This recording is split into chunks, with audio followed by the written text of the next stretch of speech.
Good afternoon, everybody. Can you hear me clearly? Brilliant.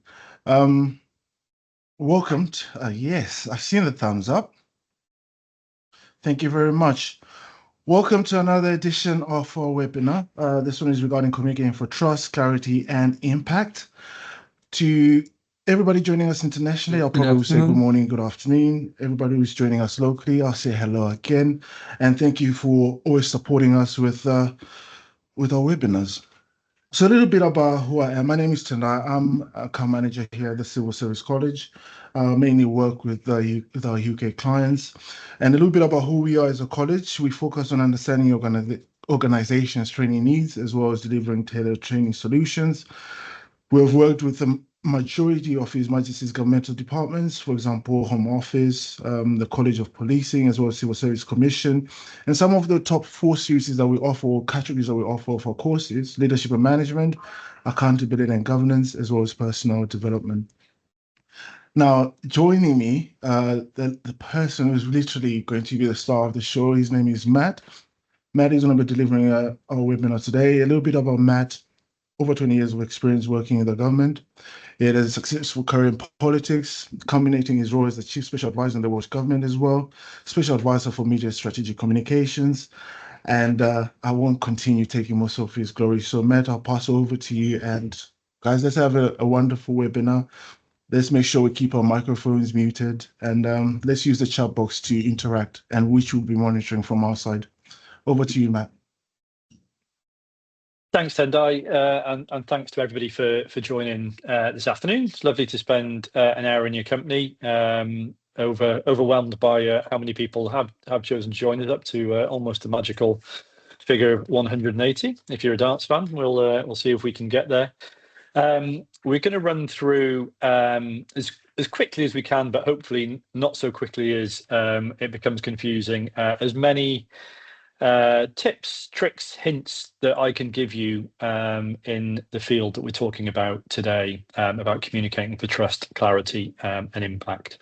And I've chosen those three specific words for very good reason. I know, having worked in communications, government communications specifically, for a long time, that actually what people ask for in terms of their communications outputs tends to focus a lot on clarity. You know, they want something that looks good, that sounds good, it's got the right kind of phraseology, sharp sentences, good sound bites.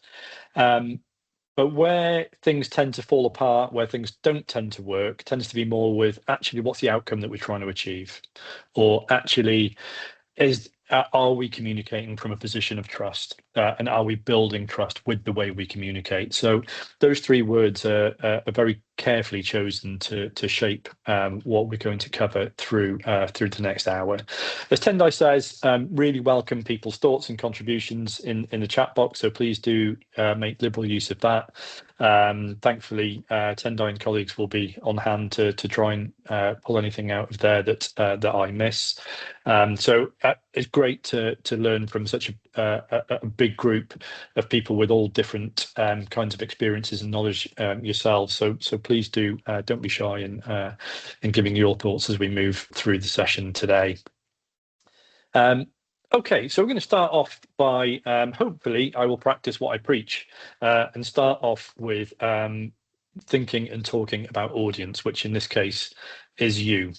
And so I want to get a sense from you about the challenges that you face day to day, where things tend to go wrong or not go quite as right as we would like them to when we're going through our communications challenges. So I want you to think a little bit about where communication most often gets stuck in your experience, whether it's things that you're looking to communicate, your organization, your department, or things that you've seen in the news or the media as well. So shortly, my colleague Deb will put a poll for you to vote. We'll just go through what the options are. So the first thing is getting our messages acted upon. Second, communicating change. Third, engaging busy people. Fourth, tailoring messages to different audiences. 5, building trust. or 6, managing too much information, too many channels. Now, if you're having a day like I often used to have as a special advisor in government, sometimes it could feel like all 6 of those are happening all at the same time. But I would urge you just to choose the one that you've experienced most often or feels most pressing to you in your day-to-day. And we'll give you a couple of minutes to answer that poll. Lots of responses coming in. That's fantastic. Thank you very much. Keep getting those votes in, and then we'll have a look at what is coming out top. At the moment, seem to be 2 fairly clear leaders in terms of engaging busy people and too much information, too many channels. Yeah, with getting messages acted upon coming through as well. Communicating change from MC. Yeah, another vote for number 6 there. Thank you. Okay, as things stand, we've had a good rush of votes in there. In fact, thank you everybody for voting. Don't be shy in casting a vote if you haven't already yet. But really interesting responses there already. We've got essentially two leaders fairly well out in front, engaging busy people, managing too much information and too many channels. I don't think it's a coincidence that both those options are so clearly at the top, and I think that actually they really complement each other in terms of big communications challenges that we face. If you think about, if I think about when I started back in government many moons ago, and how ministers would process information then, we would give them, a red box or something of that like, full of printed papers to go into their office, and they would spend hours going through their briefings, uninterrupted in their offices, only asking people to come in when they wanted some more information or more context about some of the things that they were reading before they were making decisions. And by the time I left government, you'd be lucky if those same ministers were reading a 2 or 3 page briefing on their phone in the back of a car on the way to the event. That is more likely how they were going to be consuming information. And so when you think about the scale of the communications challenge, how fast it's moving, how much competition there is for our eyeballs, for our attention, it's incredibly hard to make sure that our messages are getting through. There was a time when if something was important, that was all it needed to be to make sure it got read or to make sure it got acted upon. That's just simply not the case now. If you think about your own way that you receive and communicate information, I'll bet my bottom dollar that 90% of the people out there on the webinar right now, you've got at least one other screen, if not 2 other screens within eyesight. You've probably got Teams messages coming in, you've probably got WhatsApps coming in, you've probably got emails coming in, there might be a radio in the background, there might be a TV in the background. That's a lot of competing pieces of information and communication coming in at the same time.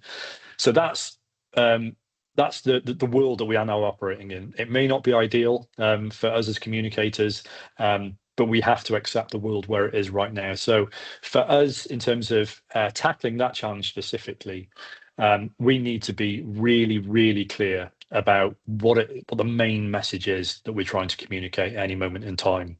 A lot of good communication, a lot of the communications that I teach in the courses through the college come back to unlearning the things that we were taught at school and university in terms of how we put arguments together and essays together, where you build up methodically towards a neat, lovely conclusion at the end. People don't consume information like that anymore. The conclusion has to be at the front, has to be front and center, has to be the first thing that people see, so we can then work backwards from there for sure. Just looking in the chat for a couple of other messages in there. That's an interesting one in terms of misinterpreting tone due to cultural and country differences in terms of business language. I think that's a really important one to put in there. I do quite a lot of writing for and editing for different UN agencies, and that's something that we always are engaging with in terms of making sure that what might be right for one audience or for one cultural context might not be right for another. And that's certainly where I'd always introduce the idea of having an informal writing group with your colleagues as much as you possibly can. No matter how open-minded and culturally sensitive we might be, we're only still one person trying to communicate with lots of other people. So getting an extra pair of eyes and ears on what we're trying to communicate will just give you that extra chance of being able to make sure we're doing a good job in terms of reaching diverse audiences as well. So always thinking about who our audience is will answer some of those problems. Managing too much information, too many channels. Again, I think that that really does tie into that busyness that people have, and the competition there are for eyeballs, and getting messages acted upon. I'm really glad to see that feature quite so highly up this list, because I think certainly for we'll have a mix here in terms of policymakers, communicators. Communications is might not be the daily bread for everybody. It might just be part of your jobs. But certainly a lot of the time in government and politics, what people get asked to do is produce good pieces of communication, and then the outcome is kind of left, and nobody really goes back to say, as long as it's signed off, the director's happy, the minister's happy, everybody thinks it sounds good, looks good, fine, it goes out the door. But are we doing the checking? Are we coming back to say, actually, did that communication do what we wanted it to do? And if not, how could we have done it differently? There's a very sort of romantic notion about a lot of communication, is that we, as long as it's we're hit by a moment of inspiration, and we produce writing that is somewhere between Hemingway and Shakespeare and Jane Austen, then everybody will be convinced, and they will act upon our missive, whether it be a press release or a research paper. That's not actually the case. Writing, communicating, like any other part of our jobs, is a lot of hard work. A lot of it comes down to editing, but really crucially, we always need to remember that unless what we put together, it might be subjectively, from our director's point of view, our minister's point of view, a perfect piece of communications which is worded beautifully, unless it does what we want it to do, it has failed. And I think that's the acid test that too few people and too few organizations put around their communications. If you think about all the great communicators of all time, they all do things differently. So there are different ways of communicating successfully, and we just have to make sure that we're choosing the one that gets the outcomes that we need. And that may have to change from day to day, from audience to audience. Okay, so really interesting first poll findings there, and I think it really ties into a lot of the challenges that people are finding day in, day out, and some of the challenges that are coming through on chat there as well. Interesting recommendation there, Katie. Thank you very much for putting that. A book on how distracted we all are now. It is really important to always have that in our minds now when we're communicating, is the level of distraction that there is out there now constantly, and that it acts as a really good editor. Even news organizations don't have the budgets to have good editors anymore, or sub editors at least.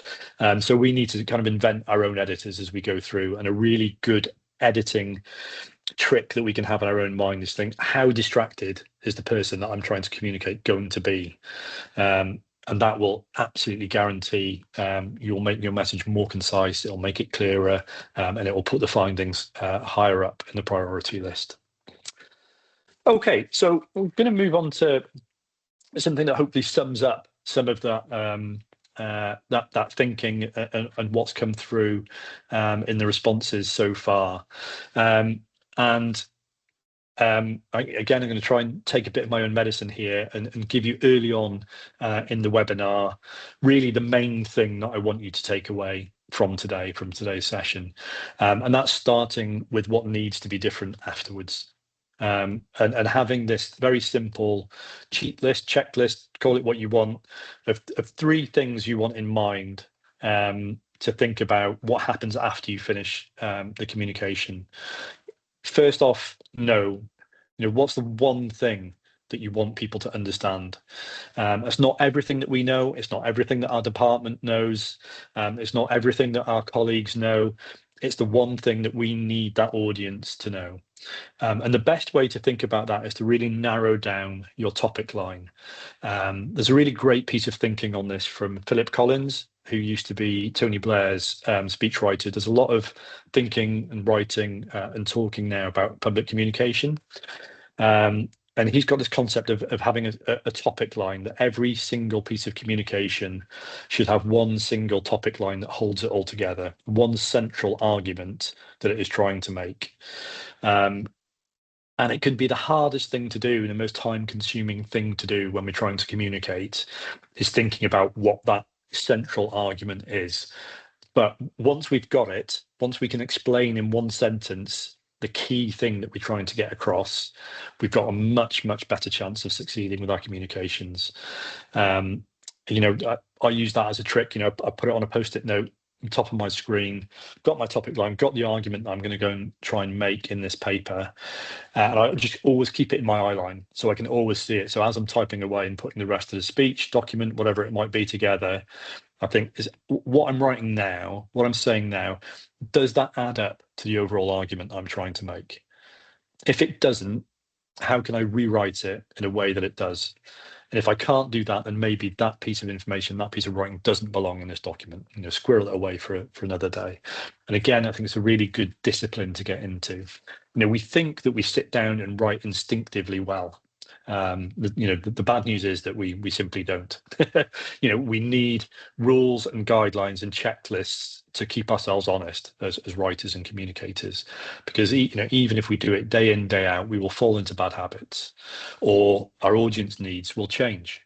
I've had experience of staying in the same ministry as a speechwriter and an advisor, but a minister changes, and as the minister changed, what they wanted in correspondence, what they wanted in speeches, what they wanted in terms of official advice, they all changed overnight. So there's no one, this is what good looks like. We are constantly in our jobs writing in the service of others, so we need to adapt to make sure that if our audience needs change, our writing will need to change as well. Okay, so that's no. Feel. Sometimes people balk at this one and feel as though this is somehow manipulation or witchcraft in terms of trying to make people do in a sort of underhand way things and feel things that they otherwise wouldn't or shouldn't. This is just about communicating in a human way, and it's something that too often is beaten out of us as public servants and civil servants, and that we become overly bureaucratic, overly technical and jargon heavy in the way that we write. And what happens when we do that is we become slightly more distant to the people that we're trying to communicate to. So having a sense of how you want your audience to feel after they've experienced a piece of communication is a really important question to ask ourselves as a writer or a speaker. Do we want them to feel confident? Do we want them to feel reassured, concerned? Do we want them to feel involved in the process? And again, it's a really helpful trick just as you're starting the writing process of your communications, just to write 2 or 3 things down that you want your audience to be feeling or thinking when they finish reading your report, your press release, whatever it might be. And again, you've just got a much better chance of success if you set out those guidelines for yourself, rather than just assuming that you will do those things anyway. We do have this habit of thinking, I know what good looks like, I'll just get on and do it. Actually, going through the process of writing yourself a little checklist before you get going, it's gold dust. It will always keep you more honest than if you don't do it. And then the final element of what we're looking to achieve in our communications is the doing. Is what happens after the piece of communication. You will probably all remember sitting through a speech or a talk or a meeting where somebody's speaking in a compelling way, and in that moment you are completely lost in what they have to say. And they seem interesting, they seem compelling, they seem credible. And an hour later or a day later, you couldn't repeat back a single thing of what they said to you. All you remember is that sort of sense of, they were a good speaker, or, they presented well. That's the last thing that we want to do. We don't want to go through, the often very difficult and time-consuming process of producing a great talk, a great piece of communications, making people feel as though they trust us, and then not give them something to do next, because that's where great communication should lead to. Whether you call it a call to action, or a decision, or just a next step. An audience, a reader needs to know what's expected of them once we have told them the key bits of information that we want to get across. If that's not the case, then they will just quickly move on to the next thing. They'll pick up another briefing. They will pick up the newspaper. They will start watching the TV news, whatever it might be. They just move on to the next thing. But if we give them something to do, even if it is, to sign something off, or to make some changes, or even to call somebody and say that they are happy or unhappy with bits of that piece of communication, if they're given something to do, they will act on it, they will remember it, and it will stick with people in a way that is much more impactful than just producing something that is good but forgettable. Okay, so that's a crucial element of good communications. So yeah, I invite you, if you do nothing else after today's session, is maybe just write that: know, feel, do. What are the things that I want my audience to know, feel, and do after they've read what I've written for them, or after we have finished speaking? Okay. There was sorry, Matt, there was one Yep. point I thought that was really interesting. Well, not really interesting, it's a matter of really good, really. And it's to do with the feel. This is from Bobby. I often think Yep. that the feel is underdone, but it's so Mm-hmm. important. People are not Yep. machines. That is a superb point. Yeah, I couldn't put it better myself. And it is genuinely something that I think that we all, if we think about this kind of communications we would like to experience, we would like it to be more human. Might like to feel it more personalized. We would like to think that, we would always want the so what to be answered for us. Why should I care about this thing? But I think it's often for perfectly good instincts, and they normally tend to go back to our need to be objective as civil servants and public servants, that we fall back on this kind of very passive, very bureaucratic, jargon-laden language, which we feel is more appropriate to the civil service, or to the department, or to the organisation. I'm here to say that it is not. It is not a helpful way to communicate, because we are communicating from a person to people. You would never sit down at dinner and ask your children to finish their dinner at pace. And yet that is, the sort of language that we routinely comes into the way that we talk in an office. You don't go outside and say the weather has impacted upon me. You say it rained and I got wet. There is something that happens to our language when we move into governmental roles, and we need to make it unhappen as quickly as we can, because of those challenges that we've already set out at the start of the session. There are more channels, there are more ways that people get information. They pay less attention. There's more competition. So if we're not communicating in a human way that they are used to seeing, and used to speaking, and used to hearing, they're going to switch off instantly. There's other things for people to do and pay attention to. That other thing about unlearning what we learned at school about how to write. Teachers were paid to write what we wrote. University lecturers were paid to write what we wrote. 9 times out of 10 now, nobody is paid to write what we're writing. We have to compel them to read through the document, and we have to do that in a way that feels human and believable. Yeah, that's a great quote, Aaron. It's been ascribed to so many people. I think it's Maya Angelou. I heard it subscribed to, but it's like any fantastic saying. It gets ascribed to hundreds of different people, but it is something that people should really remember about. The one good reason they should care about to do it, what if it's something they don't think that they need to do? That's a good question from Katie. That is always a challenge, and trying to make things seem important to people is a difficult task. I remember hearing a risk manager talk about this once, and he would go around the world as a global organization that he worked for, trying to explain what he did as a job and why it was important to people. And he failed spectacularly for years at doing this, and so just asked for some advice from a presentations coach about what he should do to make people interested in what he was doing for a living. And that presentations coach ditched his entire presentation and gave him one slide. And on that one slide, there was a gigantic circle. And on that gigantic circle, this guy just said, right, that is currently the risk that faces you and your organization. And then he put up a small circle and he said, and my job is to make the risk this size. And just that visual and that element of fear by seeing how big the risk currently was, instantly connected with people who wouldn't otherwise connect with him and his day job. So it's a really, really important thing to think about.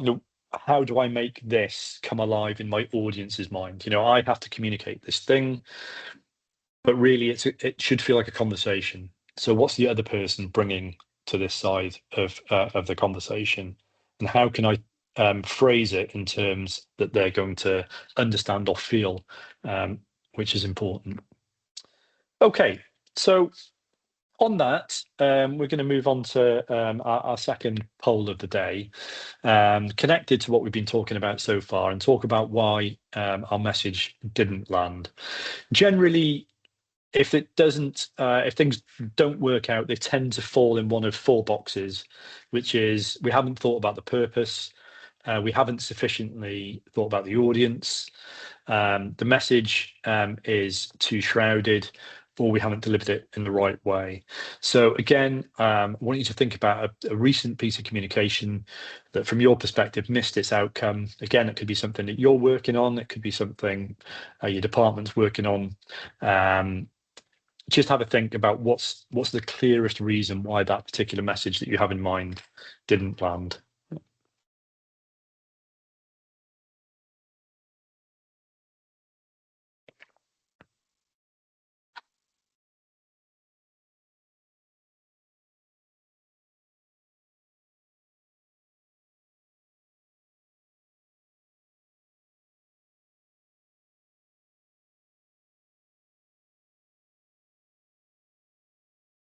Looks like it's a mixed bag on the poll, Matt.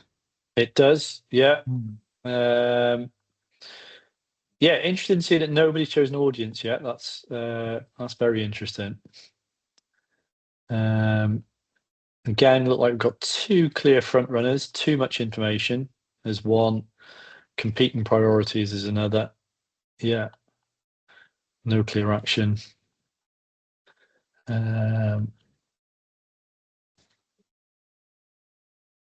Yeah, interesting spread there. Competing. A couple of people put their answer too much jargon for sure. I have another that I missed out the information that people really needed to know. Yeah, that's absolutely critical. Thank you for that, Bobby. Templates can be tricky, Stephen. Yeah, absolutely. We deal with that quite a lot on the courses that we run, the strengths and weaknesses. Too little information rather than too much. Yeah, that is that can be an issue as well. So we've had really strong response there, over 150 come in, so that's great. So too much information, I think, is our clear winner at the moment. And again, it goes back to where we started out at the session, is that we are competing in a very, very busy information environment, the busiest has ever been, and it's only getting busier. The stats show the level of messages that we receive on a minute by minute basis now is just absolutely staggering. So we have to be really careful and considerate curators of information when we're trying to communicate to busy people. Is what is it that we put together, and how do we put it together in a way that feels like that their time is being really respected. I often say this in my speech writing, my presentations courses, that when somebody is sitting down and listening to you, they're giving you a very rare gift at this moment in time, is their time, their silence, their undivided attention. They're not scrolling on their phone, they're not answering emails, they're just sitting and listening. So however we are communicating, whether it is written or verbal, we need to think about, are we giving that true level of respect to that very busy person by ordering the information, collating the information, and presenting the information in a way that they get a sense of what they need to know very, very quickly, because we are just making decisions quicker and quicker all the time. Competing priorities is another tough one, and there's often no perfect answer to that one, and allied with the one that comes in third here, no clear action, that comes back to purpose a lot of the time. If an organization has a clear purpose, then chances are the communications will too. We are often, as communicators, asked to bail out organizations from things that they are behaving themselves into, and you can't do that unless there's clarity in decision-making structure in terms of mission, vision, values, and where you actually want to go, what you actually want to do with policy.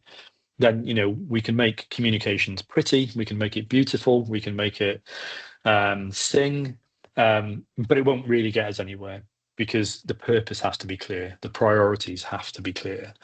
If you work in communications or have for a long time, you will have probably heard the phrase that I'm about to say, which is one that drives me up the wall the most, which is, Matt, can you just look at this and do your magic?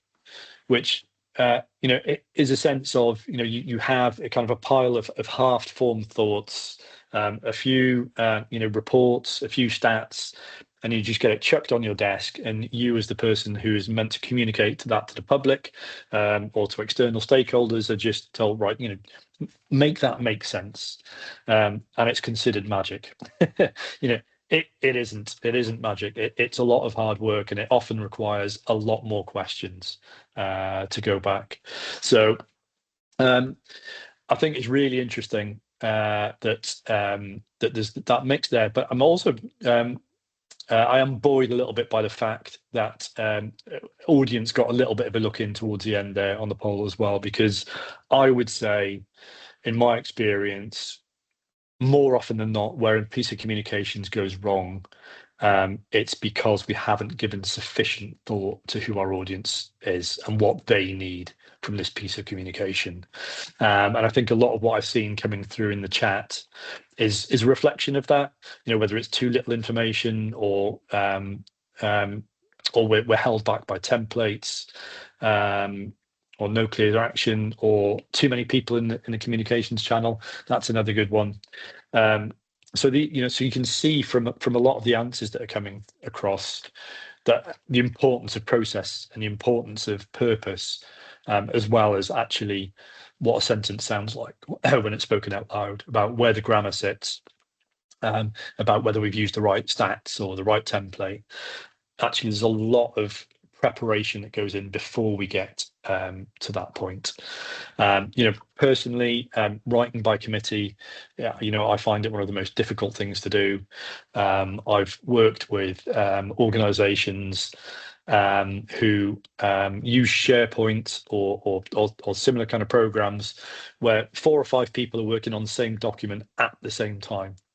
Now, if I had my way, if I could wave a magic wand and create a law that would be implemented across the world tomorrow, I would ban that immediately, because you're never going to get good communications out of 4 people working on the same document simultaneously. You're just not. So wherever you're in a position to either do or suggest or try and implement clear structures and a clear sign-off process that makes sense, rather than it becoming a writing by committee hell, then I'd encourage you to do so.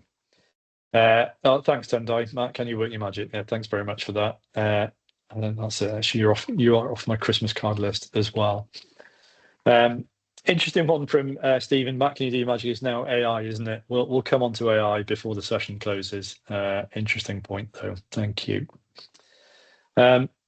Okay, so a number of people did talk about trust as well, which I think is really important at this moment in time, because much like the competition for eyeballs and the speed of communication that's happening at the moment, another defining element of communications change that we're dealing with now is a lack of trust in organizations, whether that be governments, NGOs, the UN, news outlets, whatever it might be. Trust has been eroded from all of those organizations. So often we're using often we're speaking into an already polluted environment, if you will, where people are already thinking that whatever we have to say is not going to it's not going to be true, or it's going to be a partial truth, and it's a really, really tough thing for us to challenge. So there are questions that are consciously or subconsciously always occurring to audiences, and if they're occurring to audiences, they should be occurring to us as well as we speak and as we write. So they're thinking, do you understand my position? Are you being straight with me? Are you credible? Are you competent? Does this match my experience? And have you actually listened? So, and there are probably many more versions of that, and it might not exactly be word for word what people are thinking and saying, but that is what we have to deal with when we're putting our comms together. And there is no one piece of good communications that is going to earn us trust or earn us trust back overnight. The thing that we need to be in our communications is consistent. We need to be consistent, we need to be correct, and we need to be clear. And if we do all of those three things, I'm not going to say it's going to be perfect, but it is going to be our best chance of success. We've got clarity, we've got consistency, and it's clear. We've got a better chance of success. What I mean by consistency is, people need to know when they can expect an update, or they need, if you think about the channels that you follow yourselves, whether it be on Facebook, on X, Instagram, the ones that come up again and again and again are the ones that are communicating often, and the ones that you interact with often, for whatever reason that might be. So it's worth thinking about, why do I interact with certain accounts online, and why do I not with others, and why do I not see other things online, and think about what they do right. And a lot of it is about a consistent pattern of communication. You know what to expect and when.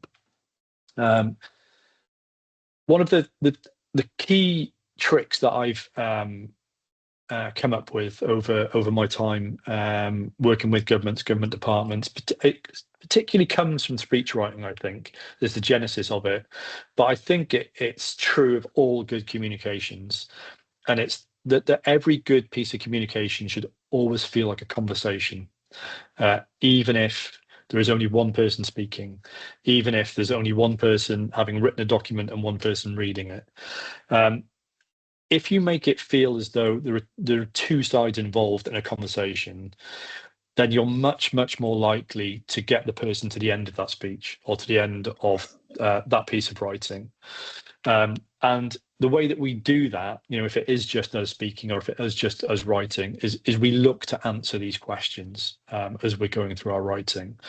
In presentations and speeches, I often tell people that something as simple as, a third of the way through your speech, you can just, point to somebody that you know in the audience or on the Teams call or whatever it might be, and just say, and Sally, you know this, you were talking about this just last week, and you've been working on this for months, and then go on to make the point you're going to make. Just something as simple as that shows that you know the people in the room, you know what they're going through, you know what they're working on, you respect them, and you're interested in them.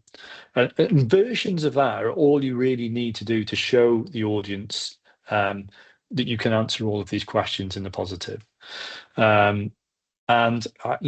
Or I tell people that, if they're going in to make talks to external audiences, never do that, completely unprepared. Make sure that you know the kinds of people in the room, the kinds of things that they're already saying and thinking about the subject that you're there to talk about. Because you'll all know this yourselves, that if you're in a meeting or you're on a call or you're in a presentation, and there's one burning thing that's on your mind that you expect this person to answer, the thing that is most worrisome to you at that moment in time, and then the speaker talks about something completely different and goes on and goes on and goes on and goes on, and that burning sensation you've got of the thing that's worrying you the most, that you're thinking about most, becomes frustration. It might boil over into anger, or it might go the other way, become cold, and you just stop listening. And that can even happen if the person addresses the point finally towards the end of the talk, presentation, or call. But if they don't start off with what's top of mind for the audience, then the audience moves between hostility and not caring, or feeling like the speaker or the writer doesn't care about what we've got to say. So think about these questions at the start of your comms work. This is what the other side of the table are going to be thinking, feeling, and worrying about. Am I sufficiently answering these questions? So trust is built through honesty, consistency, competence, and evidence that people have been heard. I saw a comment come in, missed it now, about COVID, and a lot of people lost trust in public health communications during COVID. I think that is certainly, it was a very challenging communications environment for everybody. But there are also examples of success during the pandemic that I think are worth learning from. A couple that I'd call out are, I think it worked really well around the world when leaders and scientists were straight with the population, and they explained the moments where there are no good options here. There's a series of least worst options that we can work through, and this is the least worst option we've decided upon, and these are the reasons why. And I think if you treat people like adults and you talk them through your thinking process, they almost become involved in that thinking process themselves, and they feel as though they've been respected because they're given access to that level of information and thought. So I think that was a really successful example, which happened in different jurisdictions around the world, where people were straight up and honest. Also, apologies worked very well. We saw in France when Macron gave a live TV apology for not having the country as prepared as it should have been for the COVID pandemic. The rate of trust in government shot up dramatically overnight, as did compliance with public health orders. So I think somebody said about being honest in communication in the chat. I couldn't agree with that more. It is absolutely vital. If you compare that, say, with a bad example of which came from a very human desire to be hopeful and optimistic. We had Boris Johnson as Prime Minister in this country, who in one of the first press conferences was trying to downplay the seriousness of the situation, and said that he shook hands with everybody he met. He went to hospital to meet people who had COVID, and he shook hands with everybody. And lo and behold, a few weeks later, he he falls foul of COVID himself. So, and the situation turns out to be, a lot worse than when he first set it out. It's a very human thing to want to do, to be optimistic and hopeful at the start of a crisis or the start of a big problem, but it completely undermines your trust further on down the line. If you have to rely on, if it is proven that you were overly optimistic or you didn't give as much information as you should have done. Okay, so always thinking about our audience and always thinking about what it is that they think, feel, and how we can establish that relationship of trust. Matt, sorry Yes, to Tendai, go disturb on. you. I've got a No problem. couple questions that I think are very interesting. Starting off with, Yeah, great. if I just a question, I'll probably read this one out from Pratiba. Two of the buzzwords in the corporate world or in the civil service are cross-team collaboration. So coming out of silos and diversity.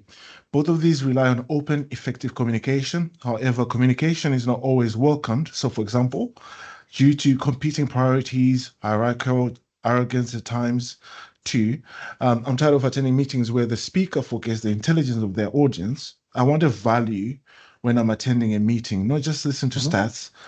Where is the engagement and intellectual stimulation with the audience, which can lead to innovation in all of this? So that's the first question. I want to read one more for you because this is also a little bit different. So this is from Afzal. Should you start off with the killer start to get the audience attention? Okay. Well, I'm going to answer the easiest one first, which is Afzal. The second one, I think if I could answer the second one well, then I'd be able to retire by now, because that sounds like a question that has plagued government through the ages. But Afzal, I think it's a really good way to start a piece of communication. I'll give you a great example. A TED Talk by Jamie Oliver, who is a famous TV chef in the UK, gave a TED Talk. He's also a great campaigner on healthy eating. He started his TED Talk by saying that the first words that he said when he went on stage were, sadly, in the next 18 minutes, whilst I'm speaking, 4 Americans who are alive today will be dead because of the food that they eat. My name is Jamie Oliver, blah, blah, blah. And, just by setting off that stat before he said anything, before he introduced himself, it moved the audience right to the edges of their seat and why what they were about to hear of that next 18 minutes was going to be important. It's a really, really effective technique of starting strong.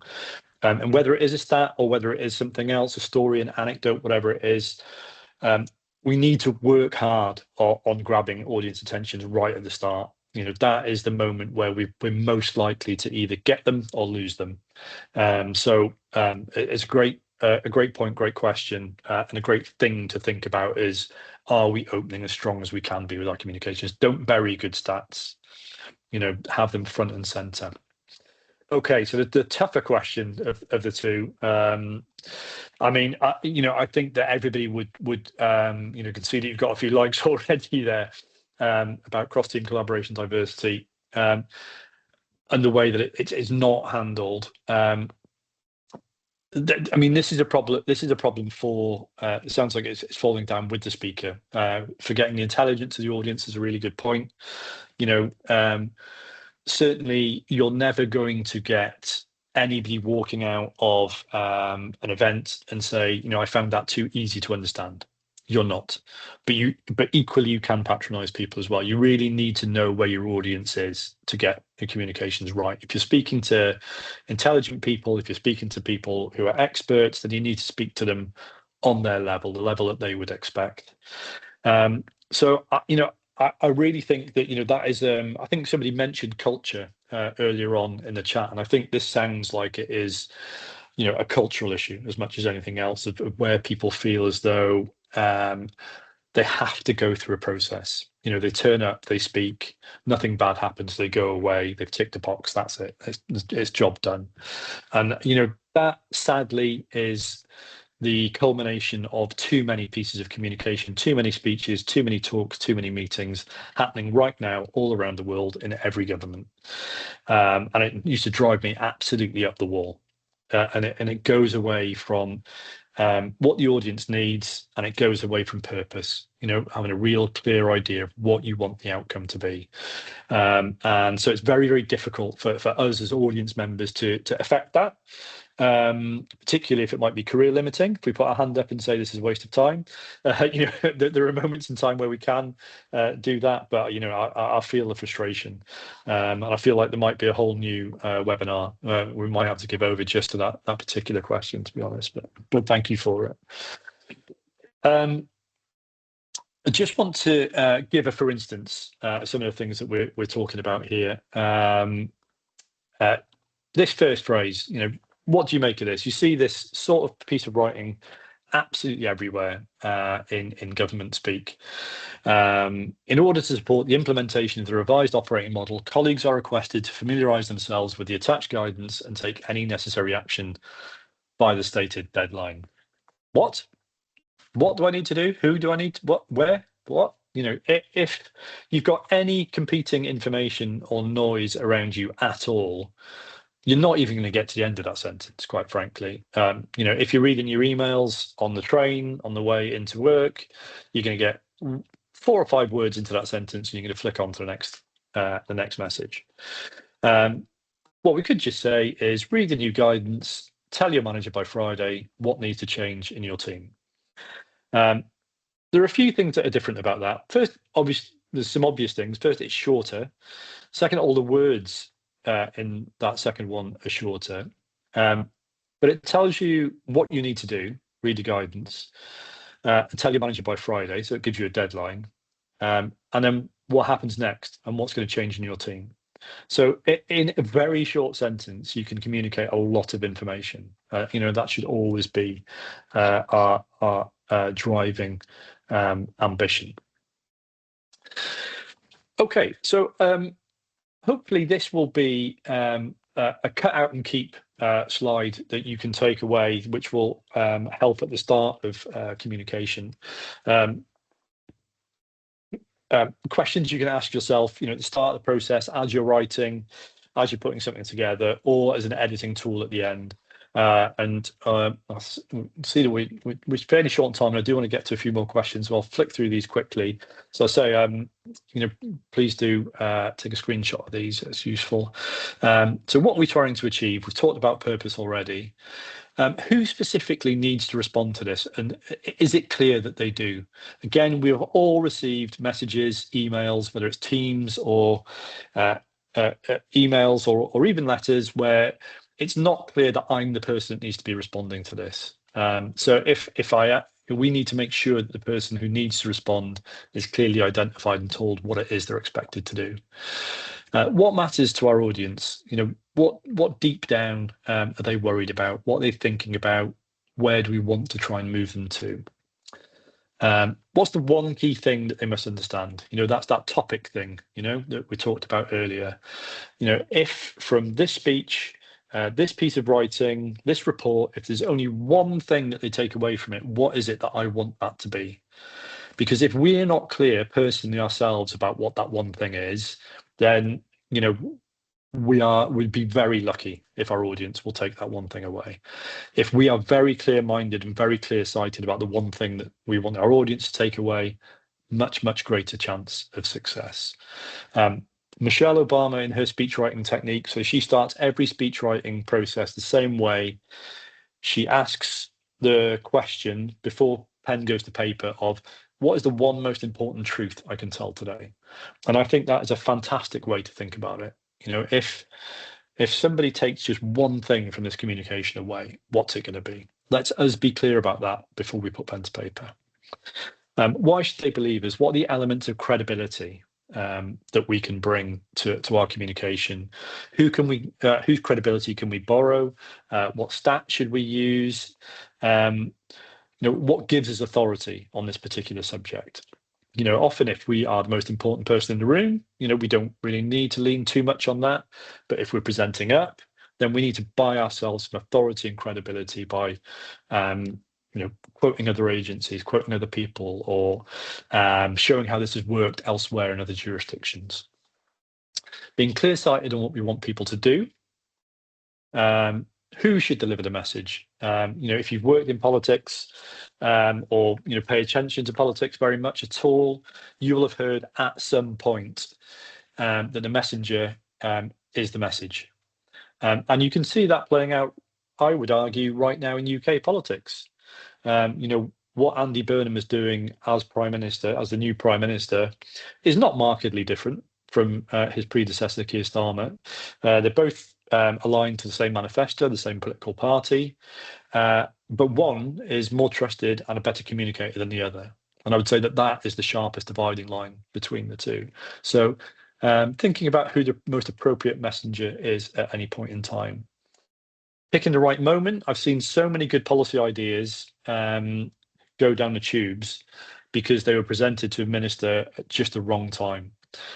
So let's be really clear-sighted about picking the right moment for our communications. Thinking about what the obstacles could be ahead of time. Again, a perfectly human thing to do, particularly if it's a complex thing that we need to put together.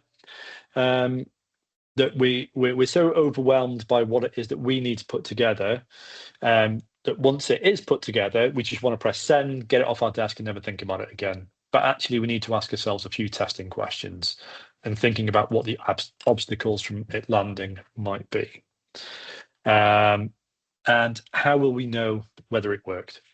Again, this is another element that we often leave off our checklist is, we get the comms done, we do what we're asked to be done, we do the presentation, we do the speech, nothing's gone terribly wrong, and then we just move on to the next thing. That is a waste of everybody's time and effort. We've got to ask ourselves, did that work? Did it achieve what we wanted to? Did public mood change? Did we get the policy through? Do people think differently about the change process now?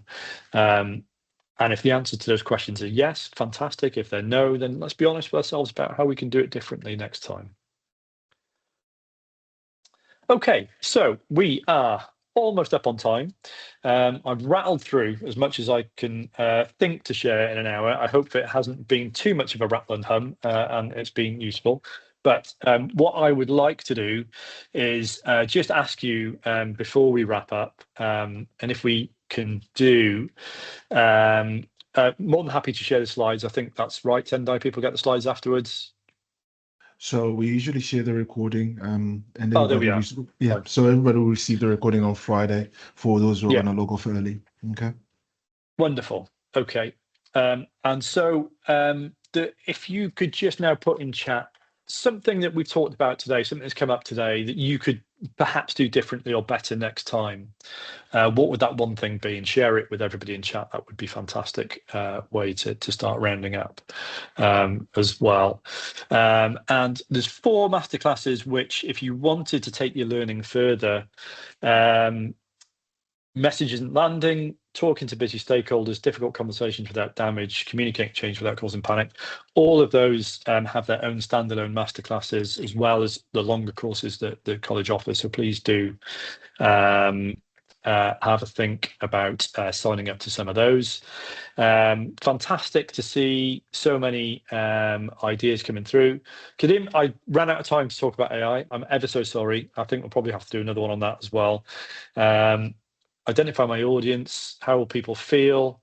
It's wonderful to see that so many people have taken so many things away. That no, feel, do. Absolutely. Yeah, please do take that away. It'll for sure improve what we have to do. Start strong. Yeah, absolutely. Really, really important. Thank you so much all for engaging so strongly there. It shows that that we did manage to get through quite a bit in 1 hour.